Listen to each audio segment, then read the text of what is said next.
les retardataires nous rejoindront. Donc oui, pour information, on va enregistrer ce webinaire. On a eu un certain nombre de demandes de personnes qui étaient intéressées mais ne pouvaient pas y assister. Si pour X ou Y raison, ça vous pose un problème, je vous invite à couper votre caméra. Donc merci beaucoup d'être là pour ce webinaire sur le sujet de la qualité de vie au travail dans les structures de l'ESS. Alors, avant de rentrer dans le vif du sujet, donc, ce webinaire est organisé par la CRES, Chambre régionale de l'ESS.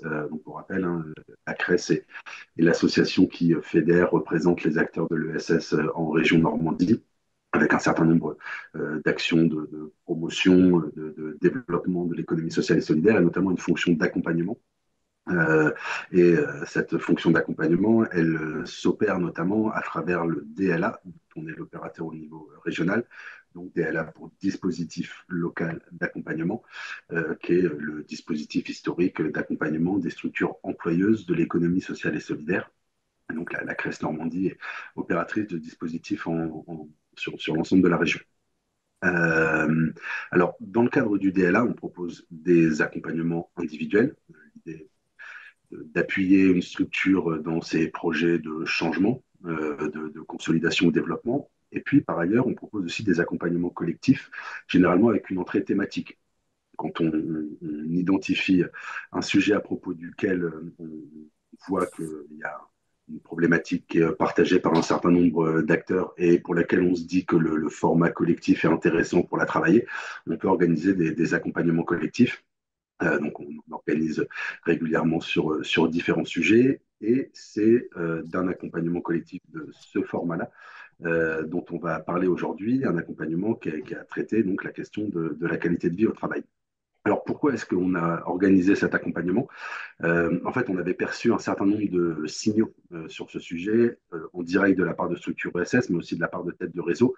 Et on voit bien que pour les structures, le fait d'évoluer dans un contexte de plus en plus tendu, notamment financièrement, le fait d'évoluer dans des systèmes de plus en plus complexes peut provoquer de la souffrance au travail, un sentiment d'être dépassé, des surcharges et des phénomènes de burn-out.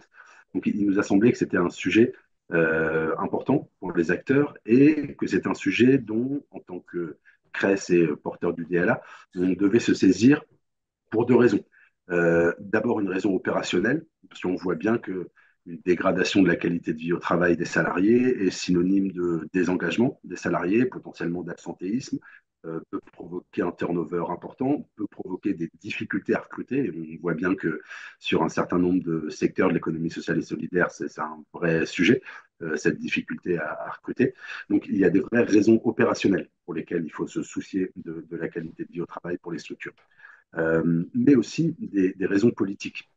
Euh, Comment est-ce que l'économie sociale et solidaire pourrait-elle être légitime, apporter un vrai projet de transformation de la société si les personnes qui y travaillent sont en situation de souffrance? L'attention au bien-être des salariés, ça ne fait pas formellement partie des critères d'appartenance à l'ESS au même niveau que la gouvernance démocratique ou que l'utilité sociale. Néanmoins, on comprend bien, et c'est une intuition qui est assez naturelle, que pour que la promesse qu'on fait d'une économie construite au service de l'humain soit tenue, on ne peut évidemment pas faire l'impasse sur cette question de la qualité de vie au travail. Donc voilà, on s'est saisi de ce sujet-là pour des raisons opérationnelles, mais aussi pour des raisons politiques, pour s'assurer que la promesse d'une transformation du modèle économique de notre société soit réellement tenue. Alors, pour proposer quelque chose sur ce sujet, en fait, on a d'abord organisé une journée en février 2022 à Rouen, avec un temps de sensibilisation aux enjeux de QVCT, plus des ateliers sur différents aspects de la qualité de vie au travail. Et au vu de l'intérêt d'un certain nombre de participants pour approfondir cette démarche-là, on a souhaité prolonger la démarche en proposant un accompagnement collectif dans le cadre du DLA, notamment parce qu'il nous semble qu'on est typiquement sur un sujet à propos duquel l'échange entre pairs est intéressant. Et ça, les structures participantes qui témoigneront aujourd'hui pourront y revenir.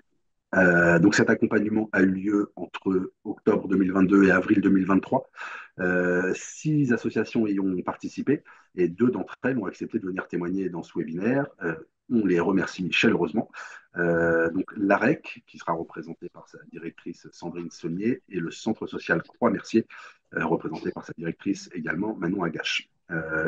Côté CRES, c'est Réjeanne Roger pour le DLA Normandie qui a mis en place et suivi cet accompagnement et qui va animer ce webinaire. Et l'accompagnatrice prestataire qui a été mobilisée, c'est Tassia Milan du cabinet Seedwork qui a accompagné ces structures sur ce sujet et qui interviendra dans le cadre de ce webinaire pour vous livrer un certain nombre de réflexions, de méthodes, d'outils pour travailler ce sujet en interne de vos structures.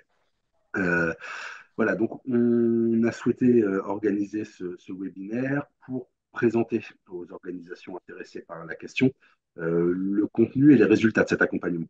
On sait que vous êtes nombreux à vous interroger à propos de ce sujet et on s'est dit qu'un retour d'expérience et un retour sur les apports de la part d'une professionnelle de l'accompagnement sur le sujet pourrait vous être utile. Donc voilà le déroulé de cette matinée, de ce début de matinée.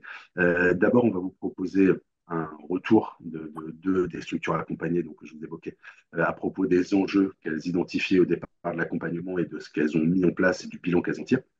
Euh, Ensuite, on aura un apport donc de la consultante qui a accompagné ce groupe-là, donc Asia Milan du cabinet Seedwork, sur les méthodes pour mettre en place une démarche QVT, et puis aussi sur les leviers à activer et puis les freins à identifier.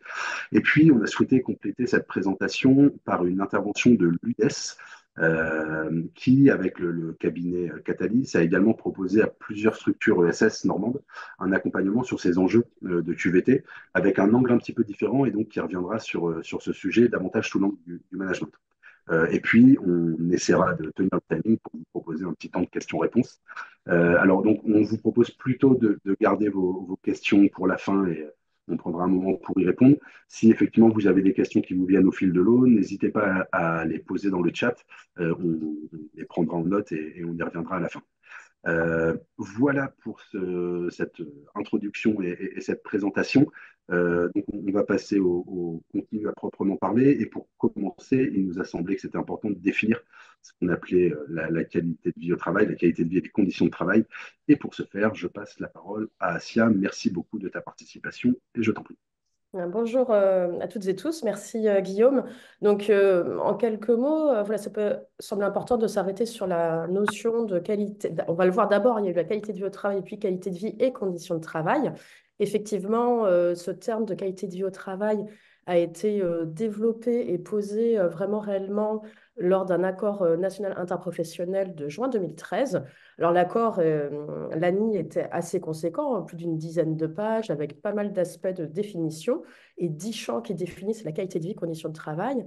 Néanmoins, un extrait qui semble vraiment important et qui est fortement mobilisé aussi par l'ANAC, l'Agence nationale pour l'amélioration des conditions de travail, qui a été à l'époque un petit peu l'opérateur de déploiement de la qualité de vie et conditions de travail. C'est d'indiquer que finalement les conditions dans lesquelles les salariés exercent leur travail et leur capacité à s'exprimer et à agir sur le contenu de leur travail vont déterminer la perception de la qualité de vie, conditions de travail. Donc en fait, il y a le fait de pouvoir s'exprimer et agir sur le contenu de son travail. Donc être acteur de son travail, pouvoir discuter de son travail. Donc on voit que la question du contenu du travail est vraiment au cœur de la qualité de vie, à l'époque qualité de vie au travail, et que ça va agir vraiment sur cette perception-là. Il y a eu pas mal de débats à l'époque sur ce terme de qualité de vie au travail, puisque certains pensaient que ça allait amener beaucoup sur les à-côté. Donc, on a bien le contenu du travail et le fait d'être acteur de son travail qui sont bien au cœur de la qualité de vie et conditions de travail, et non pas tous les à-côté du travail, qui peuvent être importants aussi, mais néanmoins qui ne sont pas au cœur du sujet. Les conciergeries, par exemple, tout ce qui est bien-être au travail, mais hors travail. Là, on est vraiment sur quelque chose centré sur le travail. Et d'ailleurs, un second ANI qui a été transposé ensuite dans la loi santé au travail du 2 août 2021 a fait évoluer l'acronyme. On est passé de qualité de vie au travail à qualité de vie et conditions de travail. Donc la notion de conditions de travail a été ajoutée justement parce que le constat, ça a été que le sujet des conditions de travail était parfois un peu trop absent. Voilà, suite à ces retours d'expérience suivis, l'analyse des accords qualité de vie au travail, et qu'il fallait vraiment recentrer sur la question de la prévention et des enjeux de conditions de travail. Donc, il y a cette loi santé qui a fait évoluer la terminologie vers la qualité de vie et conditions de travail. Donc, on peut aller juste sur la diapo juste après. Effectivement, l'ANACT a aussi résumé, parce que dans cette ANI, il y a 10 champs voilà, qui définissent, déterminent la qualité de vie au travail. L'ANACT a résumé en 6 pétales, on va dire, 6 grands thèmes. Donc, on trouve aussi bien des sujets comme le contenu du travail, comme je venais de l'indiquer, les enjeux de santé au travail. On peut y intégrer également tout ce qui touche aux compétences et au parcours professionnel, l'égalité professionnelle. Et d'ailleurs, l'ANI en question est sur la qualité de vie au travail et l'égalité professionnelle. Donc, les deux sujets sont intimement liés. Tous les enjeux autour du management, de l'engagement au travail et tout ce qui est relation au travail. Dernièrement, l'ANACT a publié un référentiel qualité de vie et conditions de travail. Donc voilà, on voit que c'est un sujet qui était un petit peu émergent, une approche nouvelle, et qui a fait l'objet de beaucoup de retours d'expérience et de capitalisation. Donc ce dernier support, vous l'avez en lien, voilà, pour aller plus loin, vous permet de bénéficier un petit peu de tous ces retours d'expérience et d'avoir vraiment tous les points de repère sur la qualité de vie et conditions de travail. Et pour clore sur cette première partie un petit peu apport, de quoi parle-t-on? C'est bien le travail qui est au cœur de la QVCT et non pas ses à côté. Donc, on va le voir dans les témoignages, hein, c'est intimement lié à la stratégie, en fait, comment créer du sens entre le travail réel, et ce sera évoqué plus tard dans le webinaire, tel que ça se déroule sur le terrain, vraiment de façon très concrète pour les salariés, en lien avec le sens et la stratégie voilà, de l'organisation, de la structure, de l'association. Ne plus être dans un schéma uniquement descendant, mais vraiment organiser tout le remontant, débattre du travail, c'est quoi faire du bon travail et des enjeux de compromis, voilà, entre performance, efficacité et qualité. Voilà, s'autoriser à expérimenter et voilà, apprendre au fur et à mesure qu'on teste et qu'on met en place des actions d'amélioration. Et pour tout ça, bah, il faut pouvoir discuter du travail. Je vais m'arrêter là, puisqu'on reviendra sur différents aspects. Merci beaucoup, Asia. Du coup, on va interroger désormais les deux structures qui ont souhaité témoigner sur leur participation à l'accompagnement. Je vais commencer par Marion Agache du Centre social Croix-Mercier dans l'Orne.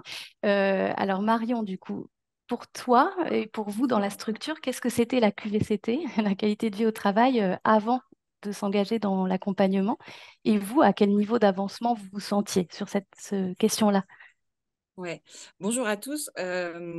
Alors, comme l'a dit Asia, nous, c'est vrai qu'on avait cet aspect, enfin, cette connaissance un peu du bien-être au travail qui était important dans la structure depuis toujours, parce qu'il y avait des choses mises en place, mais qui étaient plutôt de l'ordre du bien-être au travail. Et puis, on avait finalement une connaissance pas très approfondie. Et on était plutôt sur les tenants un peu d'obligations légales. Euh, et avant le DLA, donc avant qu'on se lance là-dedans, on avait des objectifs qui n'étaient pas du tout définis. Nous, on a dit oui, nous, ça nous intéresse ce sujet-là, mais en même temps, on ne sait pas trop par quel bout le prendre, on ne sait pas trop comment y aller. Euh, et puis, assez rapidement, avec aussi le fait de participer finalement à la première journée organisée par la CRES, qu'a mentionné Guillaume au début, et ben, c'est comme ça qu'on a sauté le pas en se disant, bon, bah, on ne sait pas trop où on y va, et du coup, dans le cadre de ce DLA collectif. Et Sandrine Saunier, et qui est accompagnée de Catherine aujourd'hui pour l'association AREC. C'est pareil, qu'est-ce que c'était du coup pour vous la QVCT avant de démarrer? À quel niveau d'avancement vous étiez, et puis pourquoi avoir souhaité initier une démarche en interne avec un accompagnement DLA? Alors bonjour, donc Sandrine, donc accompagnée de Catherine qui est donc membre du conseil d'administration de la structure. Donc, je le précise parce que c'est important parce que c'est vrai que ce DLA, oui, c'était un binôme entre un membre salarié et un membre du CA. Et nous, ça nous a semblé intéressant justement cette démarche-là. C'est pour ça aussi qu'on s'y est inscrit. Voilà, que ça plaçait vraiment les deux parties prenantes de l'association au cœur de la démarche et ça faisait partie voilà, de nos intentions aussi de participation. Donc, comme Marion, en fait, moi, j'avais participé à la journée qui avait de sensibilisation qu'il y avait eu en 2022, avril, je crois, je ne sais plus. Et Et d'autre part, moi, j'ai arrivé depuis peu sur la structure aussi en tant que directrice et aussi sur une nouvelle fonction parce que j'avais jamais occupé la fonction de direction. Donc, cette journée m'a semblé intéressante justement parce que ça me permettait, avec le DLA qui m'a été proposé après, de mettre en place une démarche avec l'équipe, avec des compétences que je pensais effectivement ne pas avoir puisque je n'avais pas managé de cette façon-là au début. Sandrine, excusez-moi, je suis désolé, je passe juste un message général pour toutes les personnes qui ont encore leur micro ouvert. Est-ce que vous voulez bien le fermer parce que ça crée des petites perturbations et qui fait qu'on n'entend pas bien. Merci à tous. Désolé Sandrine, je vous en prie. Pas de souci, c'est normal. Donc voilà, donc de participer parce que je prenais, mais voilà, c'est une nouvelle fonction comme je le disais. Et puis bon, la REC avec une particularité aussi, une association avec peu de salariés et beaucoup de bénévoles. Et donc voilà, de manager cette équipe, en plus avec des salariés beaucoup en contrat aidé, enfin il y avait beaucoup de nouvelles donnes pour moi. Et je me disais que c'était intéressant de prendre cet axe-là de la qualité de vie, les conditions de vie au travail, pour faire un management qui, moi, me paraissait me correspondre dans ce que j'avais vu sur la journée de sensibilisation. Donc, et comme Marion, je suis arrivée sans trop savoir, je n'avais pas d'objectif vraiment précis, plutôt une intention, une envie de pouvoir. C'était plus personnel au départ presque, dans cette démarche de m'enrichir, moi, de compétences supplémentaires. Et alors, du coup, on va voir concrètement ce que vous avez pu mettre en place. Ce qui a été riche dans cet accompagnement collectif, c'est que chaque structure avait son propre contexte et donc a eu son propre angle d'attaque, on va dire. On continue du coup peut-être pour Sandrine et Catherine. Quel était votre angle à vous et qu'est-ce que concrètement vous avez mis en place dans vos structures? Donc, notre angle au début était moins vraiment sur la démarche que d'avoir des outils, d'avoir voilà, de quoi instrumentaliser, entre guillemets, le management. Et on est arrivé vraiment au début voilà, sur quelque chose qui était plus dans cette attente-là. Et puis cette première journée de DLA collectif, effectivement, comme disait Marion aussi, ça a tout de suite remis, entre guillemets, les pendules à l'heure sur ce que c'était que cette démarche. Et elle a tout de suite fait sens pour Catherine et moi, et pour l'équipe après le CA quand on est retourné dans nos structures, sur vraiment cette idée que c'était s'inscrire vraiment dans une démarche qui allait développer de la créativité, de la responsabilisation des uns et des autres, le sens de l'engagement. C'était des choses qui nous parlaient fort. On sortait de nous d'un DLA individuel où voilà, on avait travaillé aussi cette notion un petit peu autour de notre projet, de structure, sur l'identité, sur nos valeurs, ce qui faisait sens commun dans l'équipe, avec les bénévoles, avec les usagers. Et ça continuait ce travail, en fait, de partager du sens, de partager du collectif, et à tous les niveaux de l'association, d'avoir une orientation et quelque chose qui allait nous aider à bâtir après nos projets au quotidien. Et après, voilà, comme ça s'est déroulé ensuite, à construire notre nouveau projet social aussi. Et du coup, là, tu es en train de Catherine, parler je sais pas de... si tu veux... Pardon. Pas grand-chose à rajouter, c'est tout à fait ça. Et donc, vous avez embarqué tout le monde avec. Le dialogue a eu une place importante dans votre démarche. Comment concrètement vous vous y êtes pris pour impliquer tout le monde et c'était quoi la place de chaque acteur, partie prenante dans cette démarche? Donc, comme je l'évoquais, en fait, nous, on est espace de vie sociale, c'est un agrément de la CAF. Et dans le cadre de cet agrément, tous les 4 ans, on doit rédiger un projet social de la structure qui va donner les axes stratégiques, les grandes orientations et les projets de notre espace de vie sociale. Et donc, de ce que moi j'avais comme information de ce qui s'était passé les années précédentes, il y avait eu un travail collaboratif, mais qui n'avait pas impliqué forcément tous les acteurs. Et donc, une mise en œuvre après d'un projet social qui n'avait pas été forcément concerté et travaillé avec l'ensemble des parties prenantes qui après allaient le mettre en œuvre.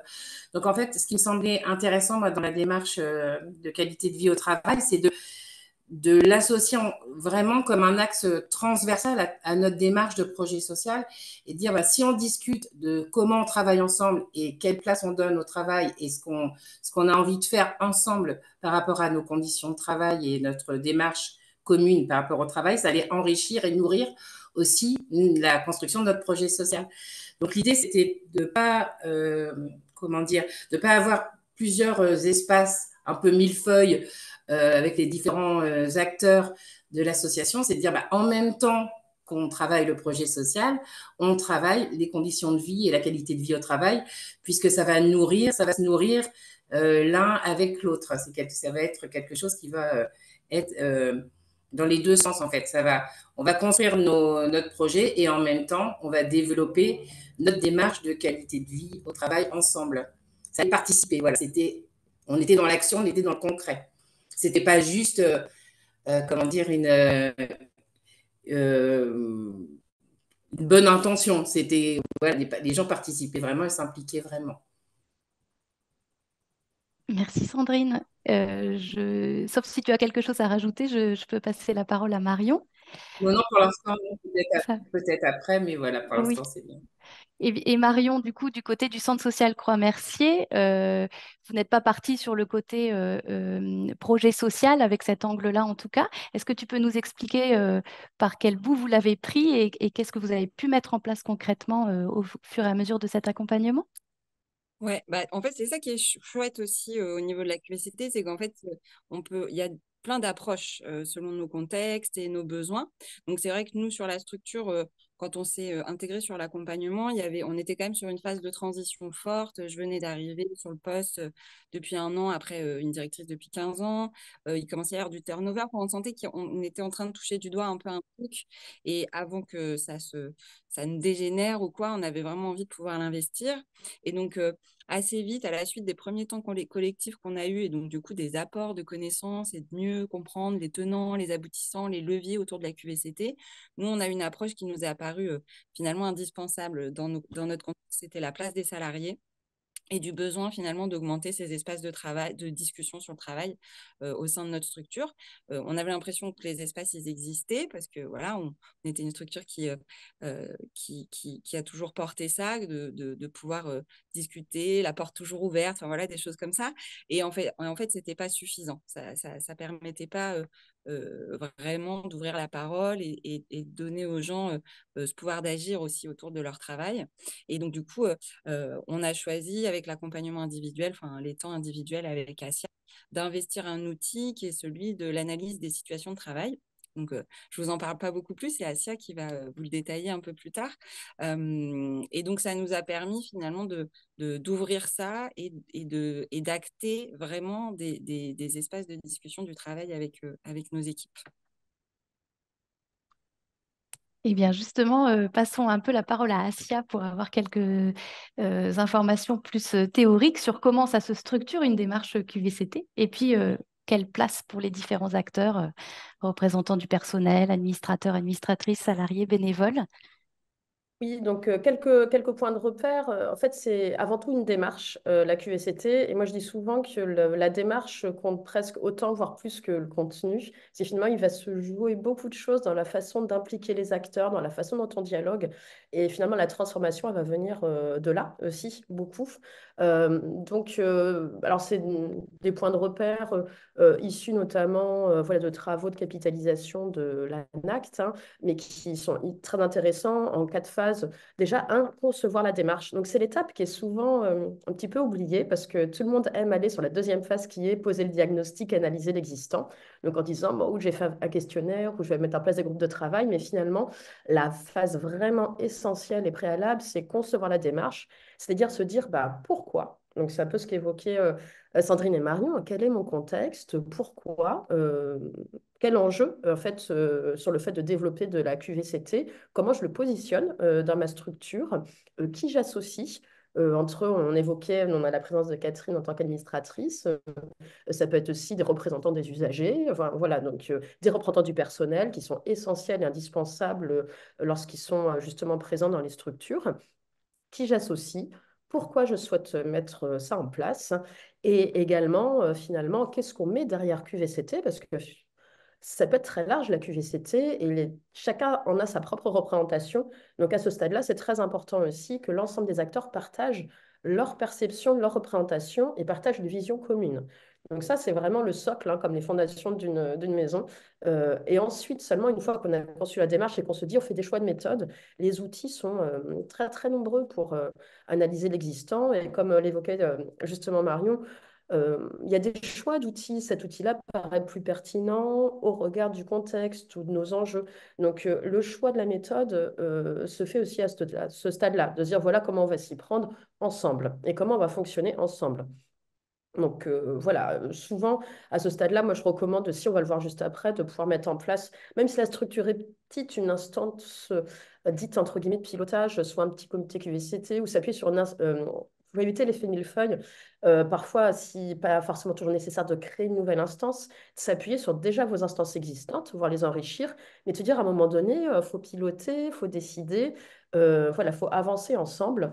Et il y a un niveau qui est plus aussi produire des idées. Donc là, on est sur la phase de poser le diagnostic, analyser l'existant. Ça peut se faire via différents outils. Et là, c'est très important d'associer les professionnels de terrain. Voilà pour, là, on revient sur la définition de la QVCT, hein, s'exprimer, agir sur le contenu de son travail, donc demander à ceux qui font au quotidien. Et à ce stade-là, ça peut être intéressant, je pense notamment au groupe au retour d'expérience qui a été organisé avec Sandrine, Catherine à la REC. Ça peut être aussi des représentants voilà, de bénévoles, d'usagers. Voilà, à un moment donné, on peut aussi décloisonner pour avoir une vision globale.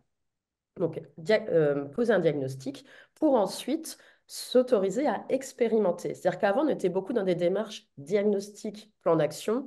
Là, de plus en plus, c'est comment analyser un existant, identifier des actions et s'autoriser à expérimenter, c'est-à-dire tester de nouvelles modalités de fonctionnement. Parce que finalement, s'exprimer et agir sur le travail, c'est aussi pour mieux le comprendre et le transformer ensemble. Qui dit expérimenter dit aussi droit à l'erreur, s'autoriser à se tromper. Mais le principal, c'est de se dire, on tente quelque chose, on évalue ensemble la façon et quels sont les impacts finalement et s'autoriser à réajuster ensemble. Et là, il y a de l'apprentissage collectif qui se fait. Et voilà, l'idée, c'est créer de la cohésion, d'améliorer les organisations et s'autoriser aussi ensemble le droit à l'erreur. Ce qui veut dire un cadre de partage et de dialogue bien construit et posé. Donc on revient sur le début de la démarche, concevoir la démarche. C'est très important d'avoir cet état d'esprit-là quand on initie une démarche QVCT. Et enfin, la pérennisation. Il ne s'agit pas d'un projet qui a lieu à un instant T. Moi, je dis toujours, la QVCT, on sait quand ça démarre, mais ça ne finit jamais, parce que finalement, l'enjeu, c'est que ça intègre le fonctionnement pérenne quotidien de la structure et que ça amène un changement aussi de culture et de pratique, et de garder un petit peu cette, ces mises en pratique dans la durée, que ça devienne des habitudes, finalement, et un mode de fonctionnement. C'est pas l'étape la plus facile parce que parfois on peut consacrer beaucoup d'énergie au début et puis s'épuiser un petit peu sur la fin. Donc il faut vraiment voilà, aussi s'entraider entre structures pour aussi partager sur les bonnes pratiques de pérennisation. Voilà, là c'est un point de vigilance à avoir vraiment sur la phase pérennisation. Et juste après, j'ai mis un petit focus sur les acteurs de la démarche sur la diapo qui suit. Merci. Alors, c'est vraiment à géométrie variable selon la structure. Je pense dans le DLA collectif, on avait des tailles de structure vraiment différentes. Pour certaines, avec des représentants du personnel, plusieurs sites, voilà, un nombre plus conséquent de salariés. Pour d'autres, vraiment de structures de beaucoup plus petite taille. Ce qui compte, c'est d'avoir un peu ce double niveau. À un moment donné, il y a une notion un peu de pilotage, même si c'est trois personnes, mais de se dire trois ou quatre personnes. À un moment donné, comme on acte les décisions, cette instance de pilotage, elle va vraiment définir les attentes, les objectifs, valider la méthode, les moyens, l'avancée des travaux, comment on évalue et la communication et la valorisation de la démarche, c'est très important aussi. Donc, dans le cadre de l'ESS, ça peut être des administrateurs, des représentants de direction, encadrement, pourquoi pas des représentants d'usagers également, toute fonction transversale. Dans une des structures, il y avait une responsable qualité, notamment dans le médico-social, qui était voilà, très importante aussi à voir. Voilà. Et au niveau des groupes de travail, on est vraiment plus sur voilà, des situations concrètes. Le groupe de travail, lui, va proposer, va faire l'état des lieux, proposer des pistes d'action. Parce que finalement, on est toujours sur s'exprimer, agir sur le contenu de son travail. C'est les professionnels de terrain qui vont proposer les actions d'amélioration. Euh, voilà. Et je pense qu'après, j'ai mis un petit focus sur la discussion sur le travail. Euh, voilà. On parle beaucoup, on rejoint la définition de la QVCT, de discuter du travail. Alors, ça peut sembler évident de se dire qu'on discute du travail, des fois, on ne met pas en place forcément d'outils ou de méthodes en se disant, on est une petite structure, on discute tous les jours, ma porte est ouverte. Mais en fait, ça ne suffit pas. La discussion sur le travail, ça s'organise. Je crois que ça... D'accord, il y a un petit focus sur l'enregistrement. Je reprends. Le constat, c'est qu'il y a souvent beaucoup d'informations descendantes, mais pas suffisamment d'informations qui soient remontantes. Donc, on parlait de travail réel tout à l'heure, qui illustre justement tout le vécu du travail concret tel qu'il se passe sur le terrain, avec les difficultés qui peuvent être rencontrées, les aléas. Face à ce constat, c'est comment mettre en place des espaces vraiment aussi remontants pour pouvoir débattre et discuter du travail. Il y a forcément des écarts entre la façon dont ça se passe sur le terrain et ce qui est prévu, donc c'est normal. Et le tout, c'est de pouvoir en discuter et pouvoir aussi confronter les points de vue différents. On peut avoir des visions différentes de c'est quoi faire du bon travail. Si on n'en discute pas, c'est la meilleure façon de créer des tensions ou conflits entre les équipes. Donc l'idée, c'est vraiment aussi d'amener, de structurer ces espaces de discussion sur le travail. Pour les salariés, c'est vraiment pour améliorer leur quotidien de travail, c'est de la reconnaissance, c'est donner du sens à son travail aussi. Et pour les structures, ça permet concrètement de fluidifier les organisations, de résoudre des problèmes, de contribuer à la professionnalisation aussi des salariés et puis pourquoi pas d'innover aussi. Alors, ça peut se faire de plein de façons différentes. Moi, ce que je dis toujours, c'est pareil, hein, les outils, il en existe plein. Ce qui compte, c'est pourquoi vous voulez le mettre en place. Et avec la discussion sur le travail, s'il y a un incontournable, c'est la posture. Quelle posture adopter pour animer des espaces de discussion sur le travail? Et c'est là qu'est finalement le plus complexe, plus que choisir tel ou tel outil qui sont nombreux. Donc, ça amène à animer des temps, des espaces de discussion sur le travail, ça amène à une posture dite de facilitation.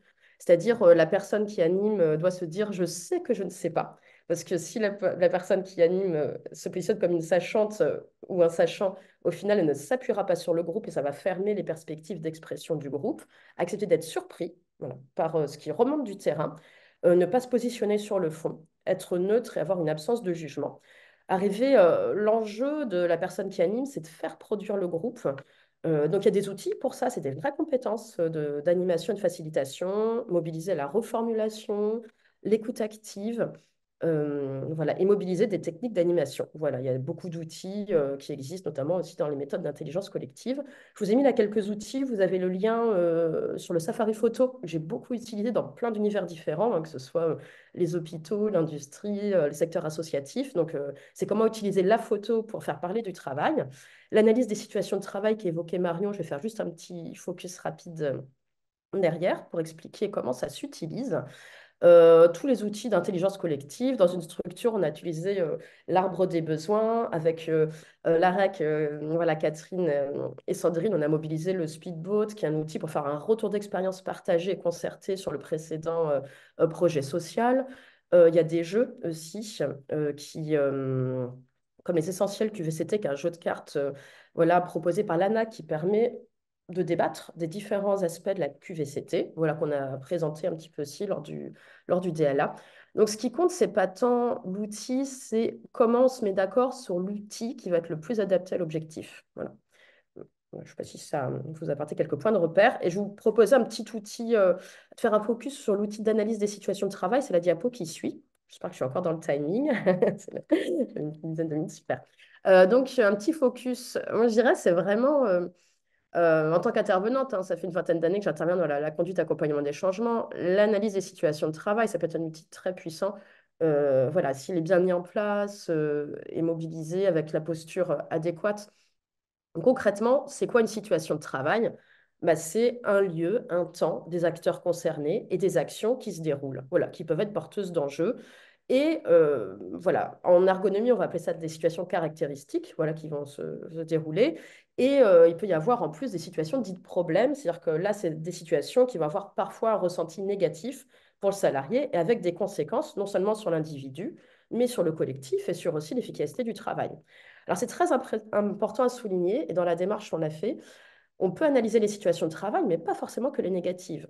D'ailleurs, j'ai fait travailler le groupe sur des situations positives et négatives, parce qu'on voit souvent le verre à moitié vide et pas forcément le verre à moitié plein. Et c'est très, très important dans une démarche QVCT d'aller voir ce qui marche bien.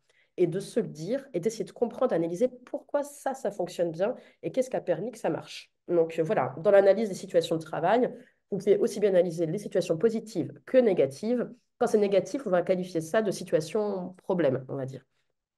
Alors, je vous ai mis un exemple très concret hein, pour vous dire que c'est. Je prends souvent l'exemple de dire on ne communique pas assez, c'est pas une situation de travail, c'est une généralité, une opinion. Là, c'est vraiment un exemple de situation, c'est du concret hein, sur une structure que j'avais accompagnée. Alors, c'est dans le secteur justement hospitalier, un lundi matin, à l'accueil du soin de suite réadaptation.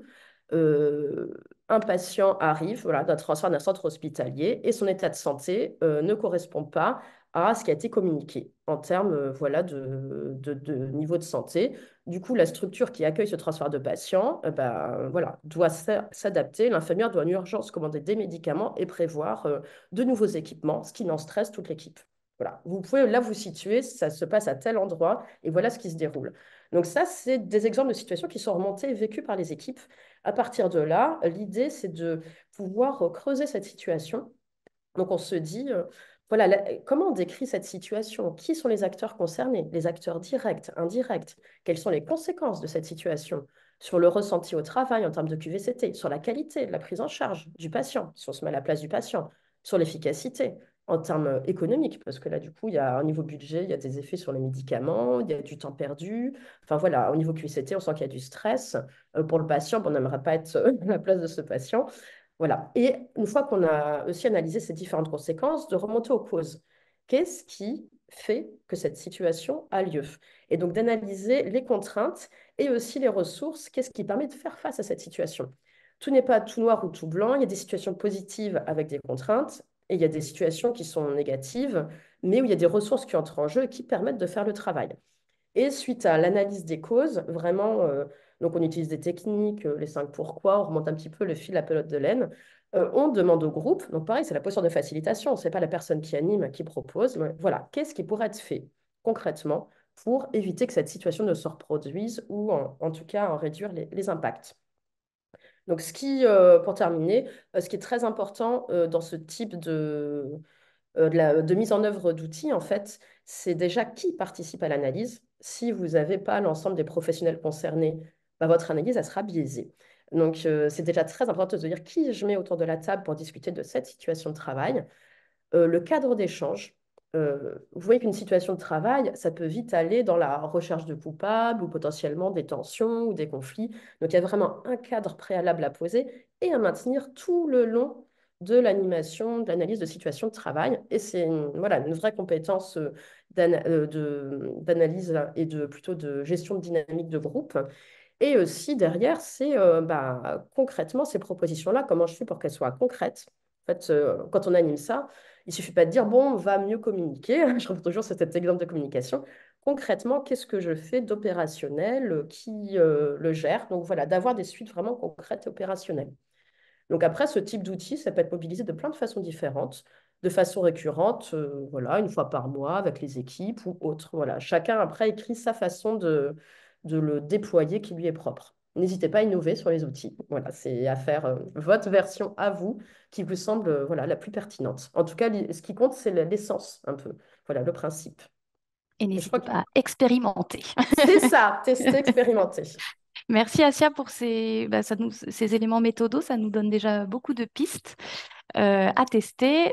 Sandrine et Catherine et Marion pourront peut-être rebondir. Et du coup, j'en profite pour leur poser une question, celle des résultats. Qu'est-ce que ça donne du coup?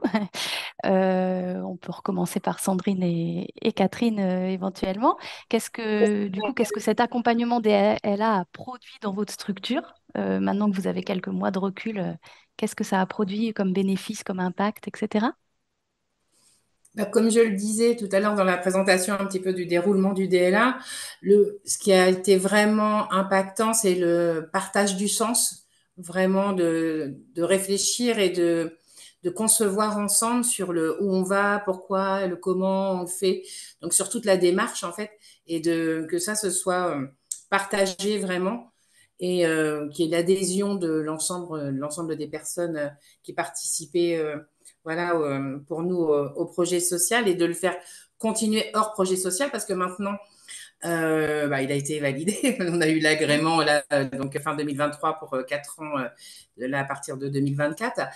Et l'idée, c'est de dire que cette démarche-là qu'on a mis en place sur ce projet, en fait, maintenant, il rayonne sur la structure, sur d'autres aspects, sur notre vie quotidienne au travail.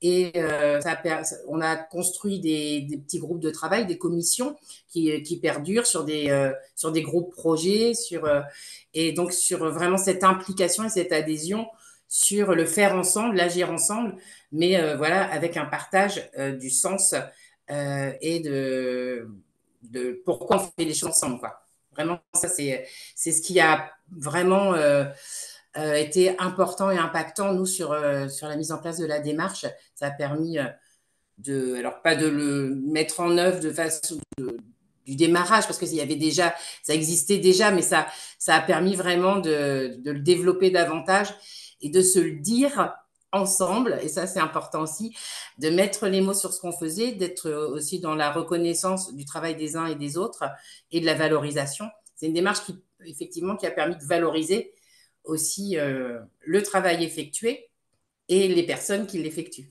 Et ça, c'est super important. Donc, voilà, c'était vraiment, nous, notre motivation, c'est d'impliquer et de trouver des réponses en collectif et de continuer à avoir cette démarche-là après sur l'ensemble de nos activités. Donc, comme le disait Assia, d'être dans un management qui devient effectivement plus horizontal, plus participatif, mais qui n'est pas seulement une volonté de ma part, qui est du coup quelque chose qui s'est organisé ensemble avec l'ensemble des personnes concernées dans la structure. Donc, de faire adhérer à dire chacun a son mot à dire et peut le dire, et on peut s'écouter et on peut parler du travail ensemble sur des temps qui sont préparés et identifiés à cet espace-là. Ça, c'était. Il y a des petites choses toutes concrètes sur les réunions d'équipe. Moi, j'aime bien, c'est un petit outil, mais ça a commencé toujours nos réunions d'équipe ou nos rencontres par la pépite et le caillou. Voilà, de dire, tiens, dans votre semaine, là, est-ce que vous avez envie de partager une petite pépite de ce qui s'est passé dans votre semaine? Et puis, est-ce que vous avez aussi besoin de partager un petit caillou dans la chaussure de ce qui s'est passé dans votre semaine? Et voilà, les personnes peuvent s'exprimer sur des choses peut-être tout à fait quotidiennes, sur parfois des choses qui prennent un peu plus de temps parce qui sont un peu plus importantes. Mais ça permet déjà aussi de lancer nos rencontres pour que chacun s'implique. Voilà. Et puis la deuxième chose importante aussi qu'on a mis en place suite à ce DLA, c'est donc avec l'autre association et l'autre association qui participait, donc l'association Saint-Thomas, donc qui est au Havre aussi. Donc, on a été collectif dont Assia parlait précédemment, et sur la posture de facilitation. Par ce qu'elle nous faisait pratiquer pendant le DLA. Et donc, on s'est renseigné. Moi, j'avais entendu parler effectivement qu'on pouvait peut-être mettre en place des formations collectives, des actions collectives dans le cadre, nous, de notre adhésion à Uniformation, comme de notre OPCO. Et la condition, c'est qu'il fallait qu'on soit deux structures qui sont sur la même convention collective. Et donc, on a mis en place, suite au DLA, tout de suite après, donc avec Assia, donc une action collective financée par Uniformation pour nos équipes sur la posture de facilitation et donc les outils et la démarche de l'intelligence collective. Donc, on a eu, je ne sais plus, 3 jours. C'est ça, 3 jours. 2 jours plus une journée après mise en pratique. 2 jours plus un retour d'expérience après.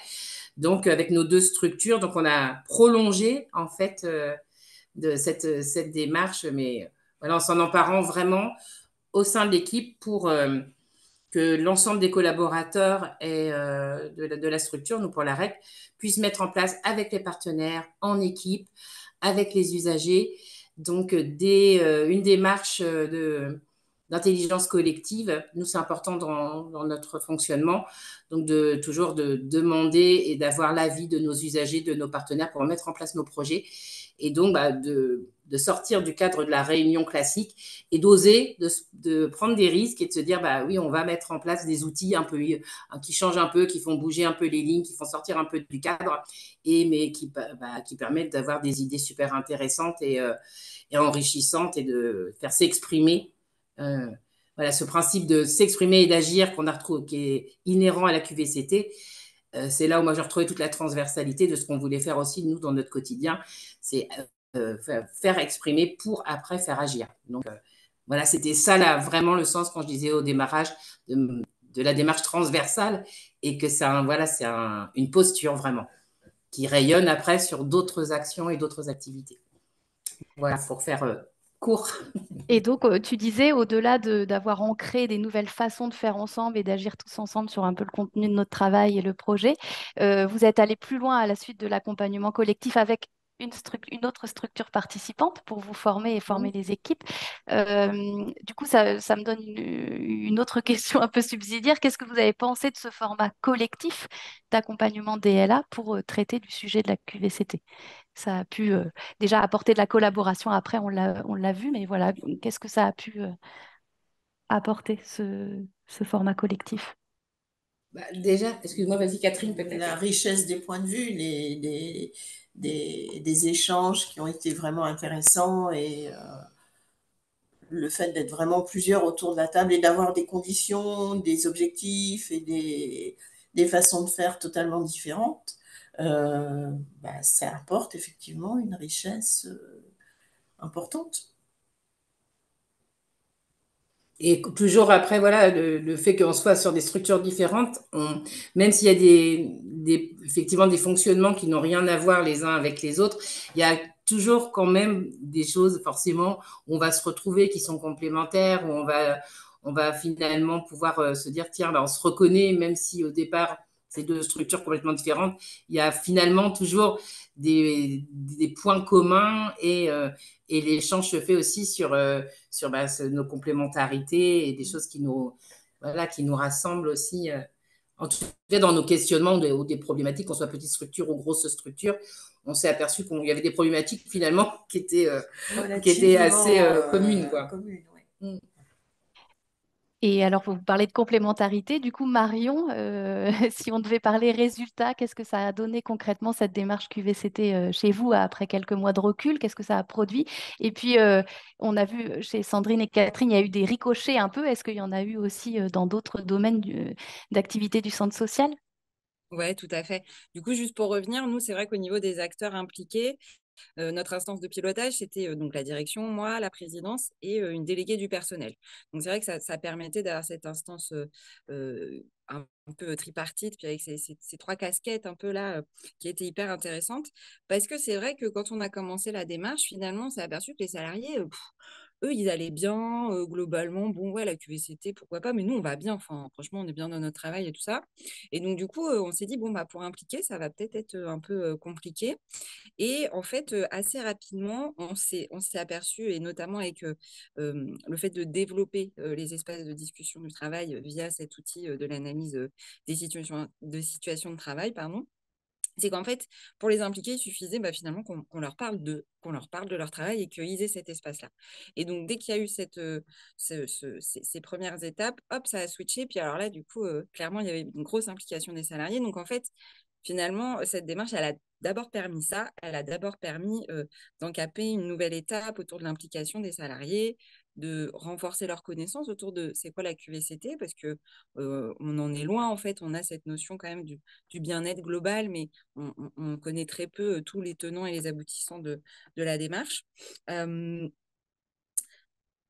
a développé nos compétences, clairement, parce que la posture de facilitation, c'est quelque chose de tout à fait spécifique et hyper intéressant, passionnant. Je pense que dans nos structures, c'est l'avenir aussi de la façon de travailler, de la façon d'accompagner des équipes ou des usagers ou des habitants. Enfin, voilà, je pense c'est à tous les niveaux que la posture de facilitation est précieuse.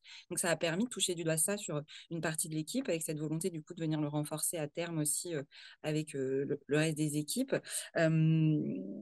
Nous, avec l'analyse des situations de travail, on a mis en œuvre en parallèle un plan d'action. C'est-à-dire que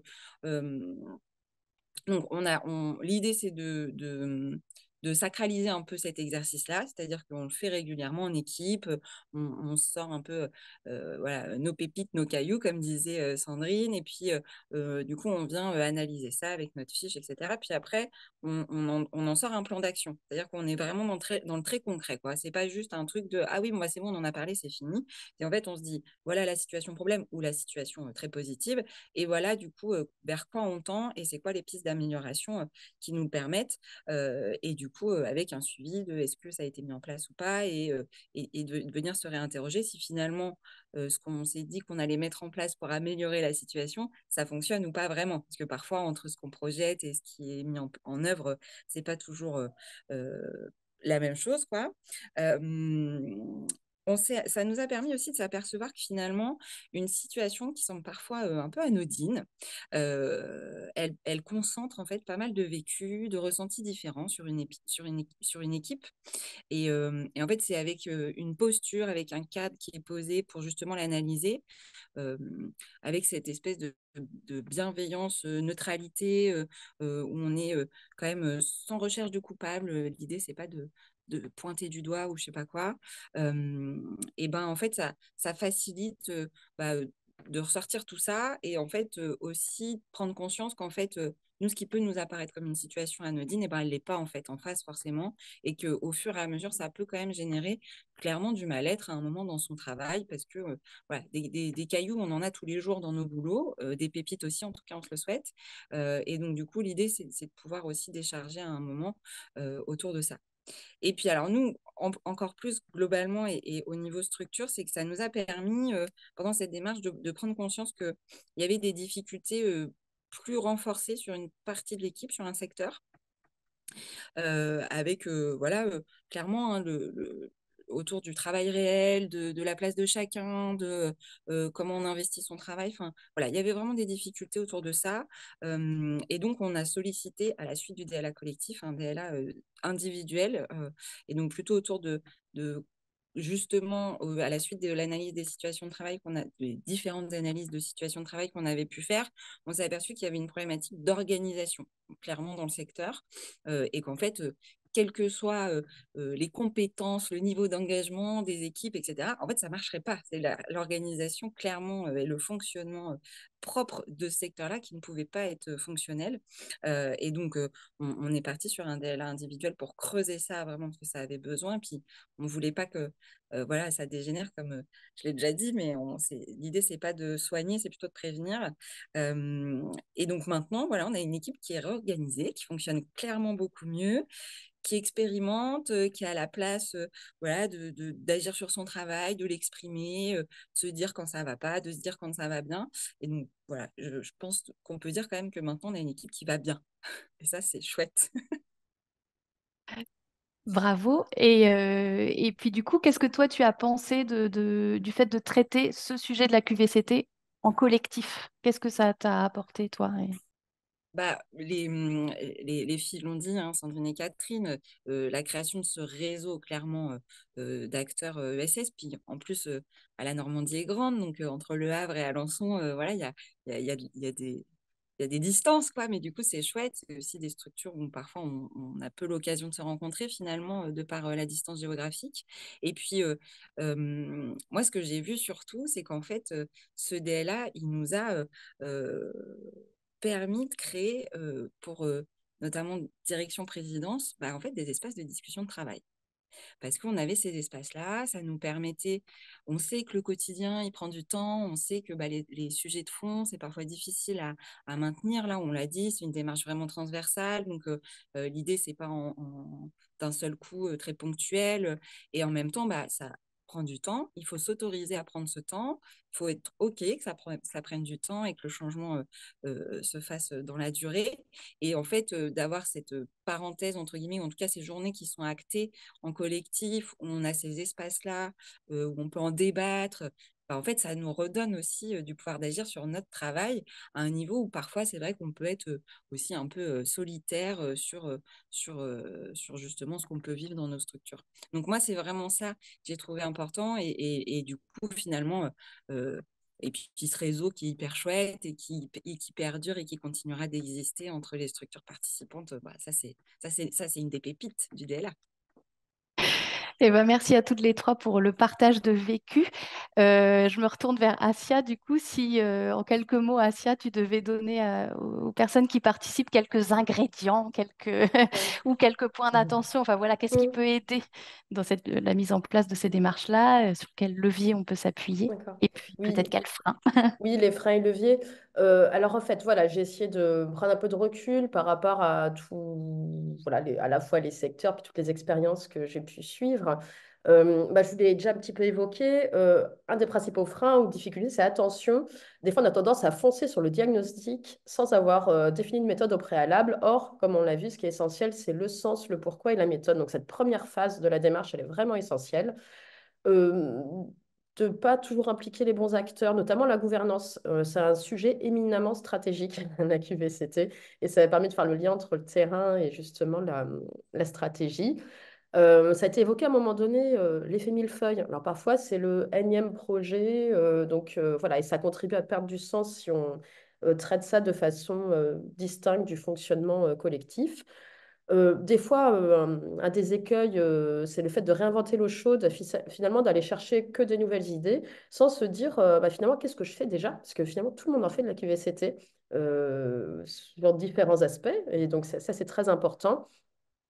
Se dire bon, bah, que l'encadrement ou les coordinateurs se suivront naturellement, bah non, on l'a vu hein, via la posture de facilitation ou autre, c'est des véritables accompagnements à mener.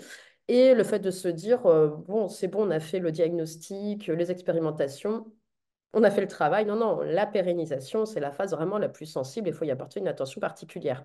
Donc, ce qui me permet au niveau des leviers, de transformer un petit peu ces principaux écueils, en tout cas rencontrés, en termes de leviers. On Je règle poursuis ça. quand même. Ok, ça marche. Très bien. Donc, au niveau des leviers, de bien se poser la question, quelles sont les bonnes parties prenantes? Voilà, dont on a évoqué la gouvernance, les représentants du personnel, voilà, mais pas que. Puis, il y avoir aussi d'autres parties prenantes, représentants des usagers, etc.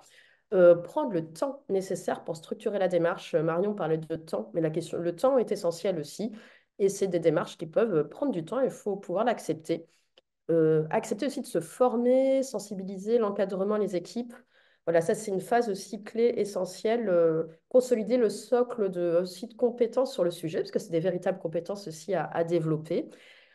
Avoir une attention particulière sur l'accompagnement et la formation de l'encadrement aussi dans ce type de projet, de démarche.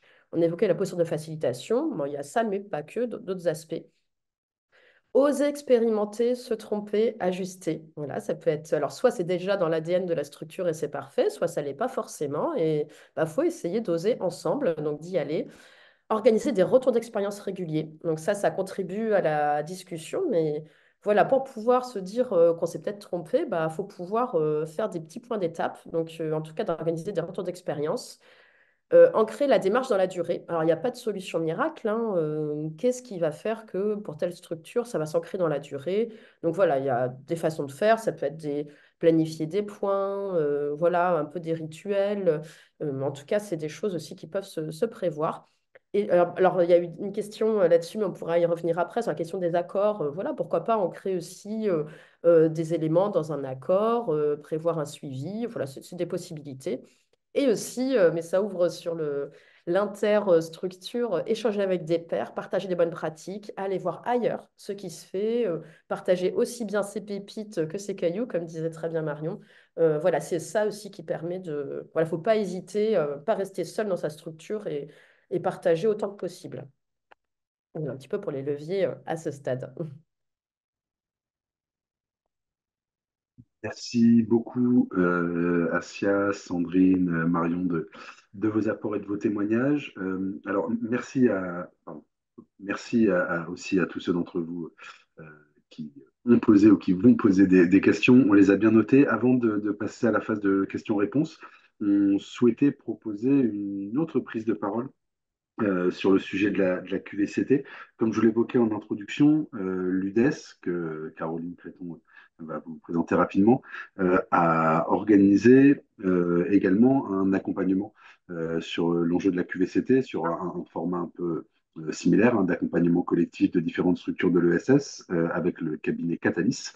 Et donc l'UDES et Catalyst sont là pour, de la même manière, vous raconter un petit peu la manière dont ils ont abordé le sujet et puis les leçons un peu qu'on peut en tirer. Donc je vais leur passer la parole et puis ensuite on gardera un temps à la fin de ce webinaire pour des temps de questions-réponses. Caroline, je Oui, t'en prie. merci Guillaume et merci aussi à toutes les intervenantes parce que c'était très intéressant de vous écouter. Donc moi, c'est Caroline Créton, je travaille pour l'UDES. Je vous dis deux mots très rapidement sur l'UDES et ce projet et je laisse très vite la parole à Céline Châtelier qui est avec moi et qui a construit et mené cette formation et qui vous partagera quelques bonnes pratiques qui ont vraiment le plus interpellé les participants. Donc en deux mots, l'UDES, c'est donc Union des employeurs de l'économie sociale et solidaire. Donc, c'est le syndicat patronal de l'ESS.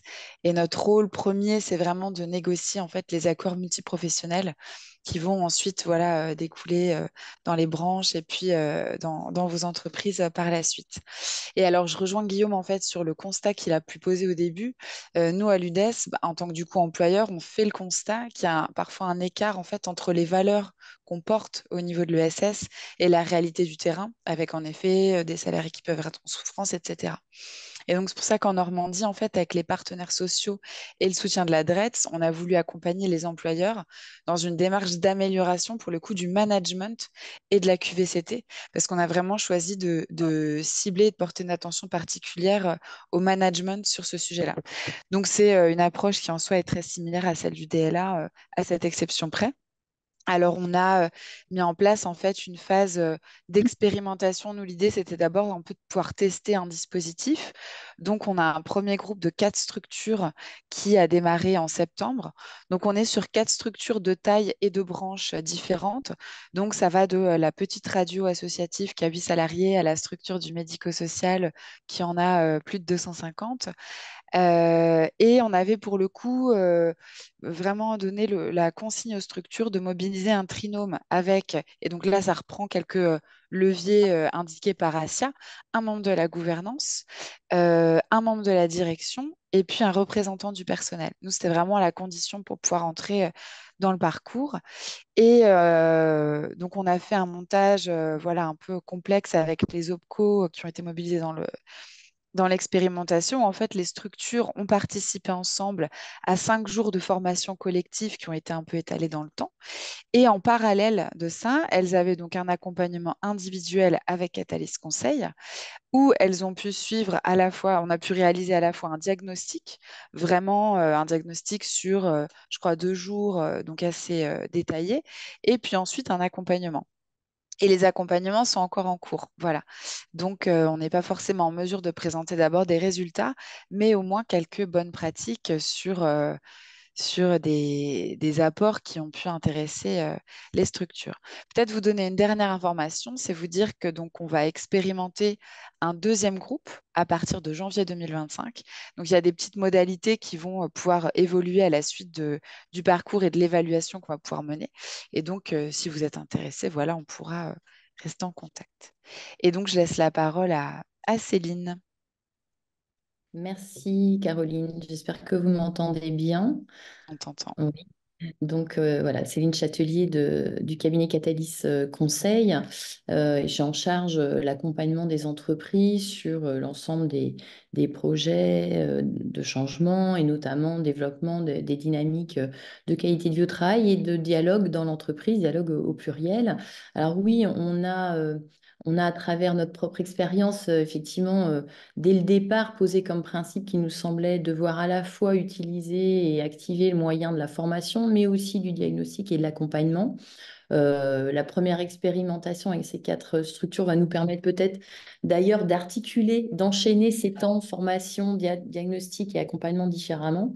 Et sûrement adapté en fonction des structures, la temporalité de l'enchaînement de ces moyens-là. Et puis, dès le départ, oui, on a misé aussi, et c'était même une exigence sur le principe qu'il fallait réunir et proposer donc à plusieurs acteurs parties prenantes de s'associer, d'être embarqués dans ce projet-là, même si un de nos enseignements, alors que c'était un des primats, c'était de croiser la question des pratiques managériales avec la QVCT, ben, on se rend compte que finalement managérial n'était peut-être pas assez présent dans les temps formatifs.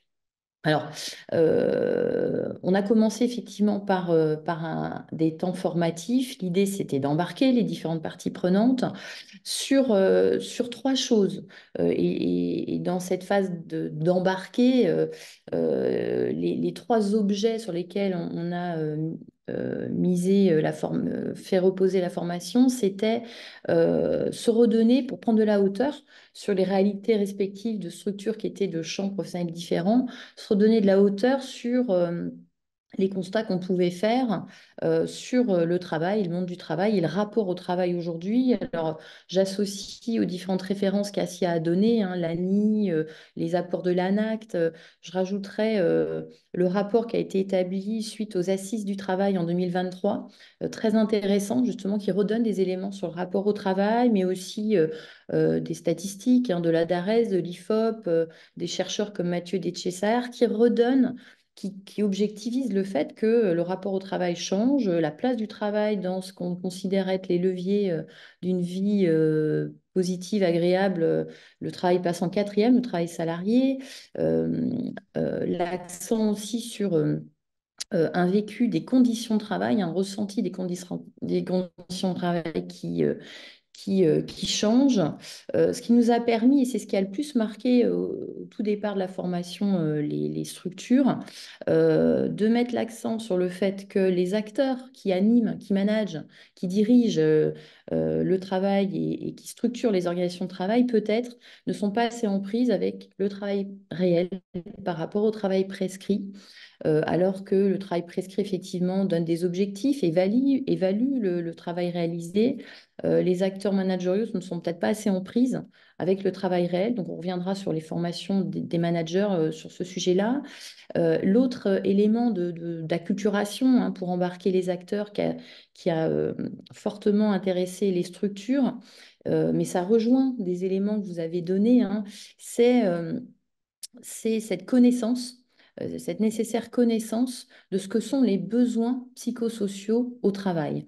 Et c'est une bonne manière, cette connaissance-là, notamment par l'acteur managérial, de connaître ce que sont au quotidien les besoins de ses collaborateurs, des salariés qui travaillent avec lui, et bien de faire de la prévention primaire, plutôt que de tomber effectivement dans ce constat de risques psychosociaux au travail. Eh bien, plus on connaît, mieux on connaît les besoins psychosociaux au travail et plus on va pouvoir faire de la prévention et penser dans son organisation et le management du travail au quotidien la prise en compte de ces besoins-là. Et je vais les nommer parce que on va les retrouver dans ce qui est intéressant dans les leviers activés et dans les constats qui sont faits. Euh, les salariés ont besoin d'une identité professionnelle et les chiffres disent aujourd'hui que l'intensification, le sentiment d'intensification du travail éloigne du sentiment de faire un travail de qualité et donc une vision de son identité professionnelle positive. Le deuxième besoin, c'est de pouvoir exercer ses compétences. Et là, vous avez beaucoup parlé de penser ou de repenser comment donner la possibilité aux salariés de dire et d'agir et donc de pouvoir contribuer à l'œuvre et au travail et au contenu du travail. Les organisations de travail qui amenuisent la possibilité d'être autonome, eh bien, amenuisent la possibilité des salariés d'exercer leurs compétences. Ça, c'est leur deuxième besoin. Le troisième besoin, c'est la reconnaissance. Et là, il y a beaucoup de salariés, plus un sur deux en 2022, qui disent qu'ils se sentent perdants, ils ne se sentent pas dans une relation au travail qui est positive et qui aussi, petit à petit, se sentent moins appartenir. Donc ça, c'est le quatrième besoin au monde du travail. Donc, vous voyez, on a vraiment travaillé sur à la fois ces chiffres qui doivent éclairer les acteurs du monde du travail sur ce qu'est le travail et le rapport au travail, et qui renvoient à cette nécessité de travailler différemment, de construire différemment les conditions de travail, le contenu, l'organisation du travail. Euh, je crois que c'est Marion qui disait on ne peut pas que penser les conditions de travail. sans aller sur, je dirais, le cœur du réacteur, l'organisation du travail. Alors, ça, c'était les premiers temps formatifs, plutôt d'acculturation sur le travail prescrit, travail réel, la différence, les besoins psychosociaux. Et la troisième chose aussi qu'on a touché très près du doigt, c'est la différence, même s'il y a articulation, bien sûr, entre la qualité de service, la qualité du travail réalisé et la qualité de vie et conditions de travail. Et souvent, les structures qui étaient présentes, les 4 premières, disaient qu'elles fusionnaient beaucoup les moyens, les acteurs au service de la qualité de service et ceux au service de la qualité de vie au travail. Et qu'à un moment donné, elles se sont dit, il faut peut-être qu'on pense des moyens, des acteurs dédiés à la qualité de vie et aux conditions de travail de manière un petit peu dissociée, c'est-à-dire que ça ne se fond pas. Quand on travaille sur la qualité de service, la qualité du travail réalisé, ce n'est pas pour autant qu'on donne assez de moyens et d'énergie pour faire que les conditions de travail des salariés de nos structures soient positives. Donc ça, voilà, c'est les éléments sur lesquels les structures ont beaucoup réagi et en fait ont pris ces clés de lecture-là, les 4 besoins psychosociaux, cette différence entre qualité de service, qualité de vie au travail, cette différence entre travail prescrit, travail réel, c'est devenu des grilles de lecture pour eux, pour elles, pour optimiser le diagnostic qu'elles allaient faire de leur réalité de travail et de conditions de travail en leur sein. Ensuite, on est allé vers quelque chose justement qui est de l'ordre expérimenter de nouvelles pratiques managériales, expérimenter de nouvelles organisations. Et là, j'ai envie de reparler du triptyque hein, pour que les choses changent, pour qu'un acteur puisse être optimum, il faut qu'il y ait compétences. Donc là, comme nous, on avait focalisé sur le management, je vais y revenir, ça va être en lien avec ce que disait Assia. Il faut qu'il y ait appétence et donc il faut aussi lui donner à voir qu'il va pouvoir être acteur de changement, ce qu'il va gagner aussi dans cette autre manière de manager. Et puis il faut aussi les moyens pour lui, en plus de son appétence et de ses compétences, lui donner les moyens d'exercer un management différent. Et là, forcément, je reviens à cette question de l'organisation du travail. Alors, sur les compétences, nous aussi, hein, on est allé sur comment donner les moyens à un manager de penser peut-être et d'animer les temps collectifs différemment. Vous avez parlé d'intelligence collective, de facilitation, donc de l'analyse, par exemple, des situations de travail. Nous, on rajoute aussi, mais là, ça dépend des structures et des managers, une méthode qui s'appelle l'analyse non pas de la situation de travail, mais de l'activité du travail, toujours pour connecter au travail réel, donc qui permet de décrypter qu'est-ce qui impacte l'acte professionnel qui va faire que ça sera plus ou moins difficile de faire un même acte professionnel. C'est quoi les indicateurs d'exigence de qualité? Formaliser beaucoup plus ces éléments-là qu'un manager parfois a, c'est-à-dire qu'il a une exigence de qualité de travail, mais il la formalise peut-être pas assez à son collaborateur. Donc, bien sûr, développer cette compétence-là, effectivement, sur les temps collectifs. Une autre méthodologie qu'on propose, et c'est plus sur les temps individuels, parce qu'un manager est en entretien régulièrement individuel avec ses collaborateurs, c'est par exemple d'être capable de faire un entretien d'explicitation, d'aider effectivement son collègue à dire son travail, à dire sa difficulté dans son travail. Donc bon, j'égrène quelques moyens comme ça, hein, mais qui se rajoutent à ce que vous avez déjà évoqué. Donc là, on est sur les compétences. Et l'autre ingrédient dont je parlais, et les structures sont parties avec ça pour penser leur expérimentation, au-delà de la compétence managériale, c'est l'organisation du travail et les moyens qu'on donne au travail. Et s'agissant du management, on a mis le doigt pour ces 4 structures sur des réalités de management qui semblaient finalement des réalités qui mettaient en échec de fait le manager. Quand un manager doit manager 70 personnes, est-ce qu'il est bien possible de faire des entretiens annuels ou des entretiens professionnels tous les 2 ans à 70 personnes? Est-ce qu'il est possible d'avoir des espaces-temps d'échange sur le contenu du travail avec 70 personnes? Donc, vous voyez, dans les moyens et l'organisation du travail à repenser, c'est repenser peut-être l'effectif à manager que l'on donne à un manager, les temps qui sont entre guillemets vécus comme non productifs, mais est-ce qu'on donne bien, on permet bien à un manager d'avoir des espaces-temps d'entretien ou de réunions collectives qui parlent du travail, qui ne sont pas ce qu'on appelle des temps productifs. Et puis peut-être penser, oui, des organisations d'équipes autonomes. Donc il y a des structures qui vont aller vers ça aussi. Donc voilà, ce triptyque-là de développer la compétence des managers, son appétence aussi à pratiquer le management différemment, avec les conditions qu'on va lui donner via des organisations du travail, des effectifs à manager, du temps pour manager différents. J'essaye de faire court, je ne sais pas si... C'était parfait. Merci beaucoup de cet apport qui vient bien compléter les premiers témoignages. Alors, d'abord, je tiens à féliciter l'ensemble des intervenantes. Le timing a été respecté d'une manière, enfin, avec une précision incroyable. Merci beaucoup de la qualité et de la synthèse de vos apports. Alors, il nous reste un petit peu de temps. Ce que je vous propose, c'est que on prenne un moment pour répondre à vos questions. Alors, j'en avais déjà noté une ou deux dans le chat.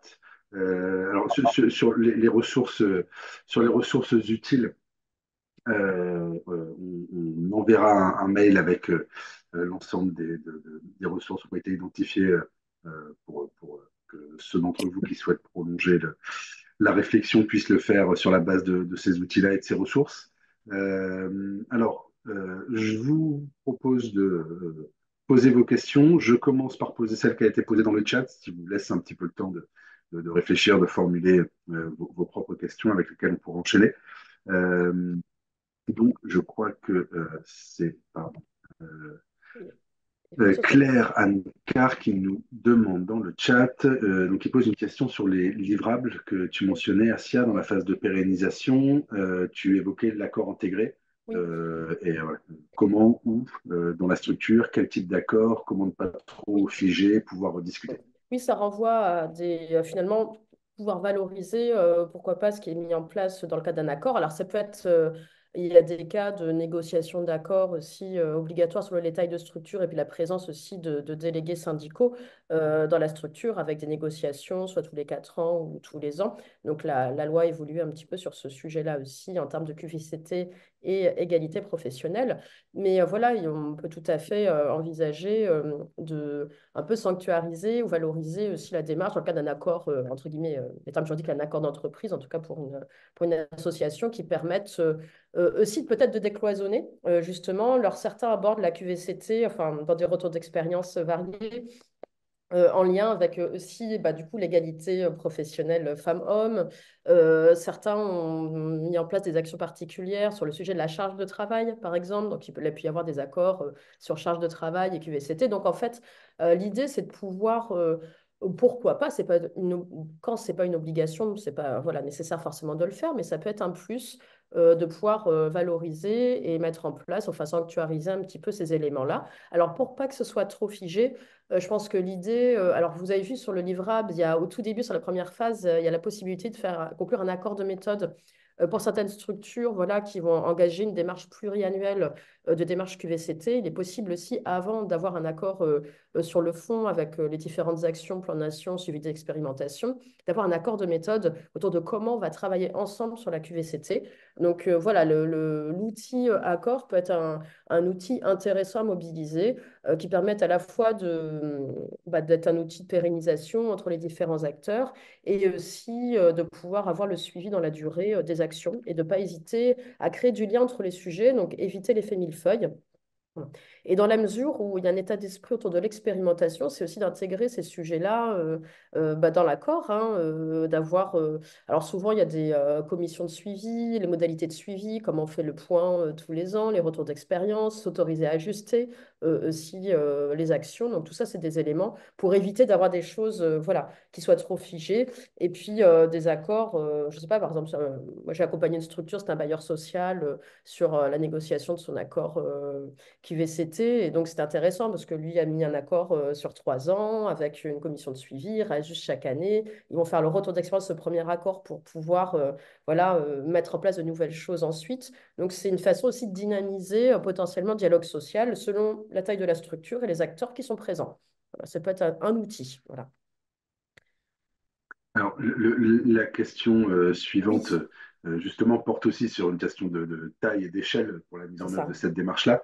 Donc, les mises en œuvre sur côté AREC, et puis Centre social Croix Mercier. Donc, la mise en œuvre était-elle dans le même service, entité, direction, pôle? Et par ailleurs, alors là, peut-être plutôt pour Asia ou Céline, côté Catalyst, est-ce que vous avez des exemples de démarches QICT qui impliquent des consortiums et donc des partenaires de deux structures juridiques différentes, avec deux managers de deux entités, avec des cultures d'entreprise distinctes et pourtant des vocations OSS bien ancrées? Du coup, juste d'abord sur le retour d'expérience côté AREC et Centre social Croix Mercier, a priori, la question de différents services ou pôles, c'est pas tout à fait posé, étant donné les tailles intermédiaires de vos structures. Corrigez-moi si je dis une bêtise.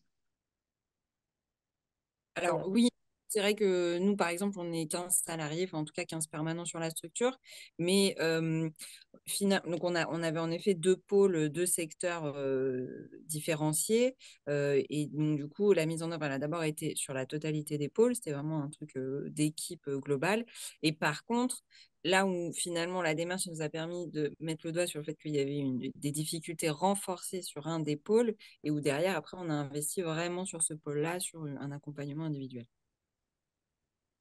Merci. Et Et Asia, pour nous, on pardon. n'est pas concerné par la question. Oui. Guillaume, excuse-nous, nous, on n'est pas du tout concerné, toute petite équipe, toute petite organisation, donc c'était une entité en soi.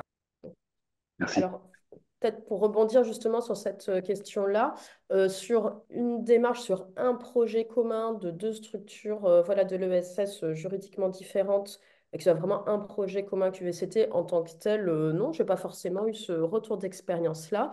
Par contre, des dynamiques partenariales, c'est vrai que je pense à l'approche qu'il y a eu sur la formation collective, de travailler ensemble entre l'AREC et Sainto, qui sont du coup deux structures de l'ESS, et de dire, voilà, on est sur le même territoire et on va initier une dynamique commune. Enfin, j'ai trouvé ça très intéressant. Après, je change, voilà, j'interviens dans le secteur associatif et dans l'ESS, mais pas que, aussi dans d'autres secteurs. Par contre, moi, j'ai expérimenté une démarche QVCT avec, enfin, avec toute une phase expérimentale entre un donneur d'ordre et son sous-traitant. Donc, c'est dans les centres justement de relations clients où il y avait un centre, c'était un centre de taille importante, 600 collaborateurs, avec, qui fait que de la prestation pour des grands donneurs d'ordre. Donc, j'avais EDF autour de la table. Donc, en fait, c'était une démarche d'expérimentation QVCT avec ce sous-traitant et ce donneur d'ordre. Donc, quelque part, j'ai envie de dire, la QVCT s'applique à tous les contextes. Ce cas-là, il pourrait être tout à fait voilà, abordé avec la QVCT. Ce qui compte, c'est vraiment d'adapter la méthodologie au contexte. Et il y en a, voilà, il y a des contextes qui sont très variés, mais ça peut être tout à fait envisageable. Au contraire, ce serait intéressant en termes d'expérimentation, je pense, voilà, cette situation-là. Je peux réagir Je vous aussi. en Donc, prie. c'est vrai ouais, on n'a pas eu non plus ça, mais c'est vrai que les quatre structures qui faisaient partie des temps collectifs de formation ont été vraiment de champs différents, hein. Une radio, de l'accompagnement institutionnel. Voilà, des cœurs de métier très différents, mais oui, une démarche qui a parlé et des contenus et des constats sur le monde du travail qui ont fait écho de la même manière. Après, les expérimentations ont plutôt ciblé un service ou un type de métier pour ensuite faire levier, faire ambassadeur. Éventuellement déploiement plus large, mais voilà, avec plutôt voilà, un travail sur un service. Sauf peut-être une structure où là, ce n'était pas tant un service, mais autour des modalités de recrutement et d'attractivité, c'est-à-dire faire parler des métiers, cœur de métier de la structure, en organisant des binômes qui allaient venir témoigner, aller témoigner dans les écoles sur leur cœur de métier. Donc là, c'est plus transversal. Merci. Est-ce qu'il y a d'autres personnes qui souhaitaient poser des questions, revenir sur un point évoqué, soit avec Moi, je les veux bien. structures participantes, soit avec les accompagnatrices? Oui, Céline.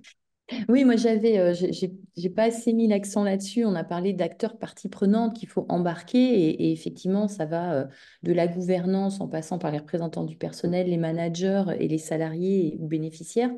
Nous, une des choses qui a aussi été un peu clé de lecture et peut-être même clé d'action, ou projection en tout cas d'action pour les structures qu'on a accompagnées, qu'on est en train d'accompagner, c'est de formaliser le fait qu'il y a plusieurs moteurs de dialogue Le dialogue social, bien sûr, avec les représentants salariés et direction, mais aussi le dialogue professionnel. Alors, comme on était sur le management, c'est forcément que ça mettait sur un plateau cette question du dialogue professionnel. Quand on parle de créer des espaces ou de recréer des espaces-temps où les salariés vont pouvoir dire, euh, intervenir sur la question du contenu et de l'organisation du travail. Et il nous semble que, s'agissant voilà, des leviers de la QVCT, il y a quelque chose à repenser, à formaliser, donner plus d'espace et de réalité et de reconnaissance à ces différents types de dialogue, le dialogue de gouvernance également.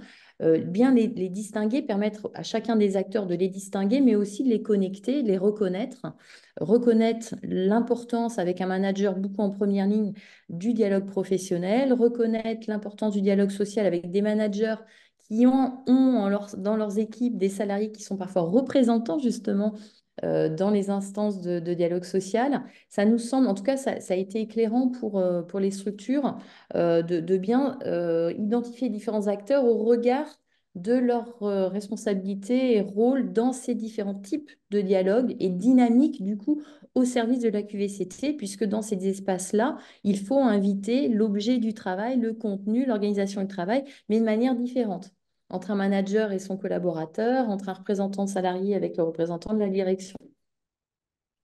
Oui, merci. Et je crois que c'est quand même un des points qui ressort de manière évidente hein, des interventions de ce matin, c'est la dimension nécessairement collective de ce travail-là et la nécessité d'associer les parties prenantes, de pas construire une démarche descendante. Je crois que c'est ressorti beaucoup de vos interventions et des témoignages. Euh, et y a-t-il encore des questions?